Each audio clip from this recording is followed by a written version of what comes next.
Мінекей, бірінші арбуз кусок деп фотоны жүктеп дайындап қоямыз. Осы қарбыз тілімін сақтап аламыз. Рабочий стол, сохранить деп басамыз. Мінекей, жаңа презентация аштым. Вставка арқылы рисунок деп басамыз.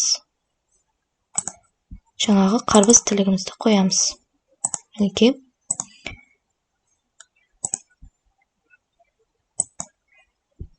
Енді вставка деп осында жазу жазамыз. Мысалы, 5-ке 6-ның қос деген есеп болсын. Осының размерін үлкейтеміз.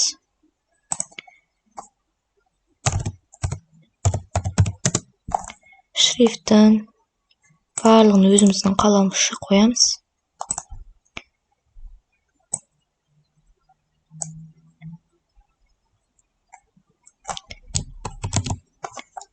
Енді мына оң жақ бөлігіне нұсқаларды қойып шығайын.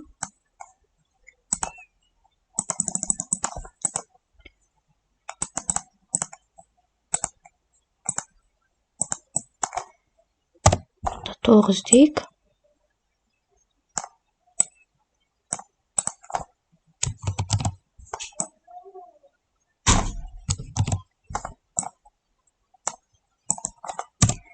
Мұнда 11. Мұнда 10 дейік. Мінекей. Сұрағымызды созайық.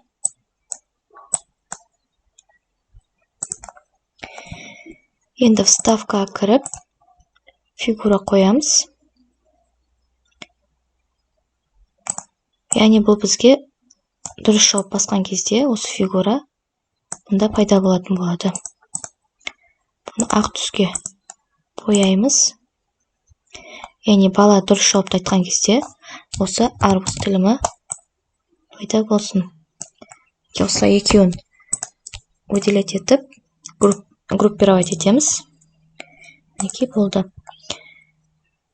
Енді анимацияға кіреміз. Мінекей данныйларымыз, ақпаратымыз барлығы дайын. Анимацияға кіріп, 9-ды басамыз. Форматқа кіріп, область выделения ашып қоямыз. Мінекей қайсы қалай аталатынын көріп отырайық мұнда. Мінекей 9-ды басқан кезде бұл бізде қате жауап. Егер оқушы 9-ды басатын болса, анимацияға кіреміз. Және бұның түсін өзгертейік. Цвет объекті кірейік. Мінекей 9-ды басқан кезде цвет объекті цвет заливки дейік. 9-ден сан көріп тұрсын. Бұл қызыл түске өзгерсін. Бұны басқан кезде қызыл түс болсын деп область анимацияны қосып қояйық. Мінекей. Бұны басқан кезде қызыл түс болады. Текстбокс 6, яғни триггерге осы текстбокс 6-ны по щелчку текстбокс 6-ны қоямыз. Осын басқан кезде бұл қызыл түске айналады. Длительностьті кішкене азайтайық, 1 секунд қылып. Тексеріп көрейік. Мінекей қызыл түс болады екен. Мінекей. Ал 11-ді басқан кезде дұрыс жауап. Оған добавить анимацию, цвет заливки. Бұнда біз жасыл түсті қоямыз. Мінекей параметр эффективтен жасыл түсті қоямыз. Және бұнда текстбокс 7 екен. Триггер по щелчку текстбокс 7. Длительностьке бағанағыдай 0,5 секунд қоямыз. Мінекей, бұған қойылды. Енді оңға қызыл түсті қоямыз. Цвет объекта деген емес, цвет заливки. Цвет заливки қызыл түсті таңдаймыз. Мінекей, триггер текстбокс 8 қойдық. Енді длительностьке 0,5 секунд қоямыз. Мінекей, қойылды. Енді мынау жасылды басқан кезде, 11 дұрыс жауапты басқан кезде бізге мына объект пайда болу керек. Осы объекті басамыз. Возникновение. Болмаса, қазірмінде плавное появление дегенді қойсақ. Появление.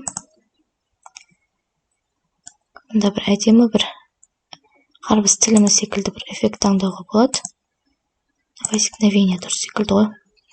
Возникновение. Триггер бізде 11-ның атауы текстбокс 7 екен. Бұған возникновение триггер текстбокс 7 деп басамыз. Енді мұнда екеуі бірге жүру керек анимация. Мышканың оң жағын басып, запустить вместе с предыдущим деп қоямыз. Енді жұмыс тексеріп көрейік. Мінекей 5-ке 6-ны қоссаң 10 десек қате, 9 десек қате, 11 десек дұрыс болды. Енді мына кусок былай үлкейтсек осылай қояйық. Енді мына 11-ді басқан кезде текстбук шетін 2 рет шертсек, мында звуктар қоюға болады. Аплодисменты дегенді қояйық. Ал 9-ға 2 рет шертейік те. Так. Шум деген қояйық. 10-ға да шум деген қоямыз. Мінекей осылай болды. Мінекей тексеріп көрейік.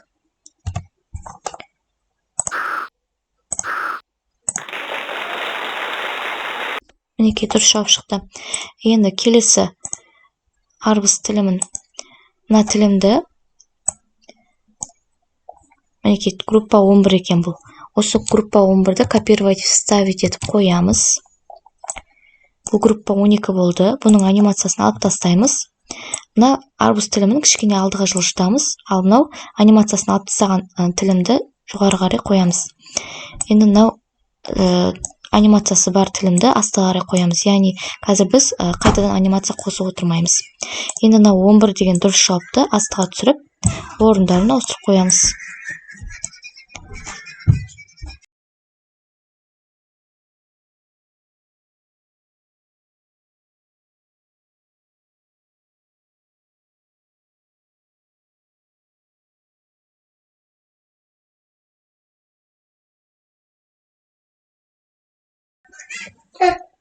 Енді дублировать деп, қалған тілімдердің барлығын осылай жасап шығамыз. Қанша тілім қосқымыз келсе, сонша тілім қоса берсек болады.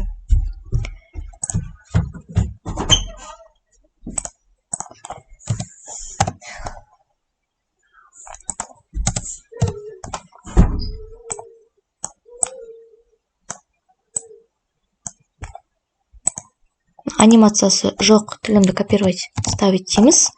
Анимациясы бар тілімді алдыға жылжытып қоямыз.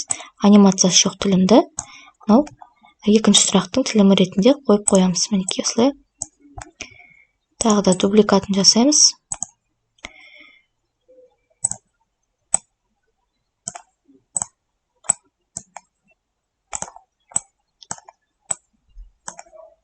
Мінекей. Анимациясы бар тілімді астына қарай қояйық. Анимациясы жоқ тілімді үстіне қоямыз. Анимациясы бар тілімді форматқа кіріп, переместить назад, на задний фон емес, алдыға бір рет шығарайық, вперед. Мінекей сұрақтың артында шығады. Тағы да копировать, вставить, дубликатын жасаймыз. Анимациясы бар тілімді мында қарай қояйық. Анимациясы жоқ тілімді жаңағы тілімнің орнына қоямыз.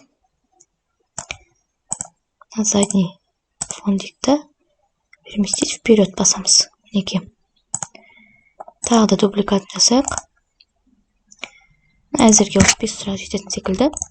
Мінекей мынаның дұрыс жауабы 14 болған болатын. 14-ті былай астыға жылжытайын. 11-ді жоғары көтерейін. Дұрыс жауапқа 15 дейік. Мында 10 дейін. Мында 14. 14 дұрыс жауапты астыға түсірейік. Осылай. Так, 0 дейік. 14-тің орнына 5 деп қояйық. Ал мінекей ойынымыз дайын болды. Енді тексеріп көрейік. 5-ке 6-ны қоссақ 11. Қатені басып көрейік. Дұрыс болды. Так, қараңыздар, енді келесі деген батырмаларды қосып шықпақпыз. Мында вставка, фигура, келесі деген значокты қосайық. Заливка, контрфигура қызыл қылайық. Арбыздың түсіндес болсын. Арбыздың түсінде. Енді бұған анимация, возникновение, дұрыс жауап басылған кезде бұл дұрыс жауап бізде мынау анимациялар қарбыз тілімі пайда болған жер. Сол жерге былай переместить етіп қойсақ болады. Мышканың оң жағын басып, запуск вместе с предыдущим дейміз. Енді осы тілімді копировать етеміз. Келесі бетті ашып, келесі бетке қоямыз. Мінекей осы анимациясымен бірге копировать етіледі. Мінекей астына түсіріп қоя саламыз. Келесі бетті ашамыз. Анимациясын астына түсіріп қоя саламыз. Келесі слайд. Анимациясын қоямыз. Келесі слайд. Қойдық. Енді бұл батырмаға вставка кіріп, действие, перейти по гиперссылке, следующий слайд дейміз. Яғни следующий слайдқа осы батырманы басқан кезде келесі слайд ашылатын болады. Слайд действияларға кіріп, перейти по гиперссылке деп қойып шығамыз. Мінекей болды. Енді жұмысымызды тексеріп көрейік.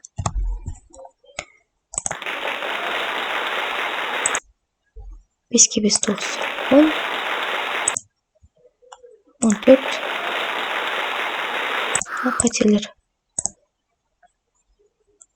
5 15 мінекей болды. Соңғы тағы да бір тілін қоссақ болады екен. Дубликатын жасаймыз. Соңғы қосылған бізде тілім, мына тілім екен, анимациясы бар тілімді төменге қарай қоямыз.